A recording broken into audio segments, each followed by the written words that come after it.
If we don't have free speech, then we just don't have a free country. It's as simple as that.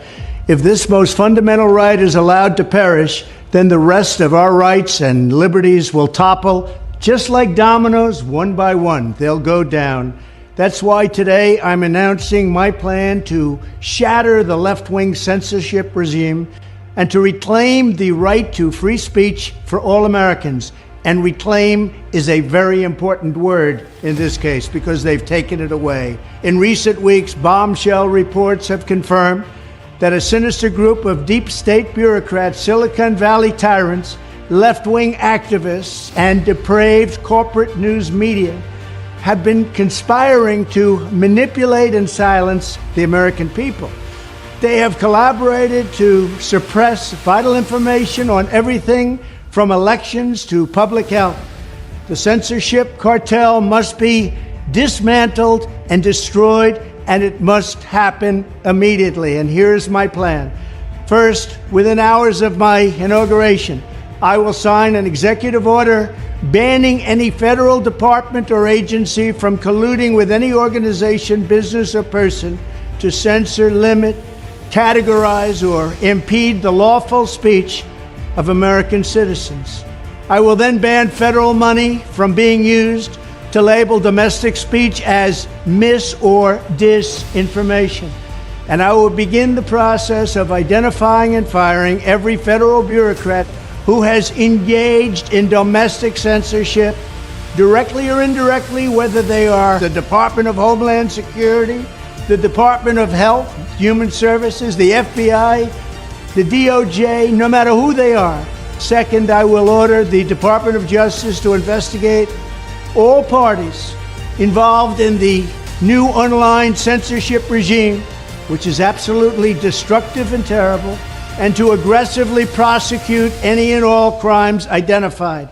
These include possible violations of federal civil rights law, campaign finance laws, federal election law, securities law, and antitrust laws, the Hatch Act, and a host of other potential criminal, civil, regulatory, and constitutional offenses. To assist in these efforts, I am urging House Republicans to immediately send preservation letters, and we have to do this right now, to the Biden administration, the Biden campaign, and every Silicon Valley tech giant, ordering them not to destroy evidence of censorship. Third, upon my inauguration as president, I will ask Congress to send a bill to my desk revising Section 230 to get big online platforms out of censorship business. From now on, digital platforms should only qualify for immunity protection under Section 230 if they meet high standards of neutrality, transparency, fairness, and non-discrimination. We should require these platforms to increase their efforts to take down unlawful content such as child exploitation and promoting terrorism, while dramatically curtailing their power to arbitrarily restrict lawful speech. Fourth, we need to break up the entire toxic censorship industry that has arisen under the false guise of tackling so-called mis- and disinformation. The federal government should immediately stop funding all nonprofits and academic programs that support this authoritarian project.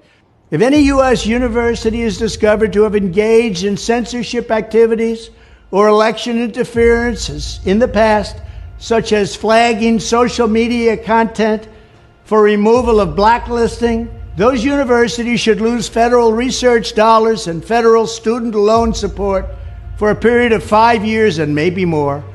We should also enact new laws laying out clear criminal penalties for federal bureaucrats who partner with private entities to do an end run around the Constitution and deprive Americans of their First, Fourth, and Fifth Amendment rights. In other words, deprive them of their vote.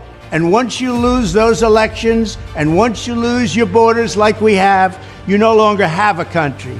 Furthermore, to confront the problems of major platforms being infiltrated by legions of former deep staters and intelligence officials, there should be a 7-year cooling off period before any employee of the FBI, CIA, NSA, DNI, DHS, or DOD is allowed to take a job at a company possessing vast quantities of U.S. user data. Fifth, the time has finally come for Congress to pass a digital Bill of Rights. This should include a right to digital due process. In other words, government officials should need a court order to take down online content, not send information requests such as the FBI was sending to Twitter. Furthermore, when users of big online platforms have their content or accounts removed, throttled, shadow banned, or otherwise restricted, no matter what name they use, they should have the right to be informed that it's happening, the right to a specific explanation of the reason why, and the right to a timely appeal. In addition, all users over the age of 18 should have the right to opt out of content moderation and curation entirely and receive an unmanipulated stream of information if they so choose.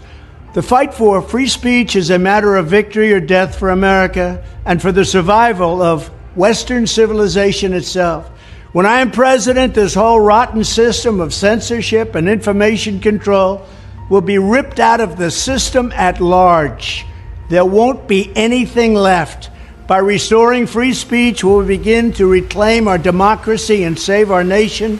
Thank you, and God bless America.